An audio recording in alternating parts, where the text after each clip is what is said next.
2026 оны 6 дугаар сарын 24-ний өдрийн хуралдаанаараа гэр бүлийн тухай хууль, шинжилсэн найруулгын төсөл болон хамт өргөн мэдүүлсэн хуулийн төслүүдийн эцсийн хэлэлцүүлгийг явуулсан бөгөөд Монгол Улсын их хурлын чуулганы нэгдсэн хуралдаанаар хуулийн төслүүдийн анхны хэлэлцүүлгийг явуулах үед хуралдаан даргалагчаас Монгол Улсын их хурлын чуулганы хуралдааны дэгийн тухай хуулийн 42 дугаар зүйлийн 42-ын 2-ын 1 дахь заалтад заасны дагуу гүйцэн боловсруулах чиглэл өгснээ дагуу ажлын хэсгээс хуулийн төслүүдийн талаар 32 санал мөн Улсын их хурлын чуулганы хуралдааны дэгийн тухай хуулийн 42 дугаар зүйлийн 42-ийн 2-ын 3 дахь заалтад заасны дагуу дахин санал хураалах шаардлагатай гэж үзсэн 3 саналыг боловсруулж байнгын хороогоор хэлэлцүүлсэн бөгөөд хуралдаанд оролцсон гишүүдийн олонх тэмцсэн болно.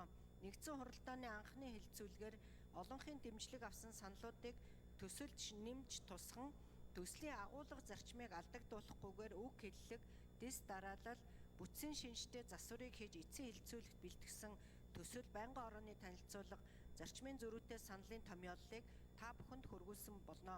Улсын их хурлын дарга эрхэм гишүүдээ гэр бүлийн тухай хууль шинжилсэн найруулгын төсөл болон хамт өргөн мэдүүлсэн хуулийн төслүүдийг эцсийн хэлэлцүүлэгт бэлтгэсэн талаарх хууль зүйн байнгын орооны танилцуулгыг хэлэлцэн шийдвэрлэж өгөхийг та бүхнээс хүсье.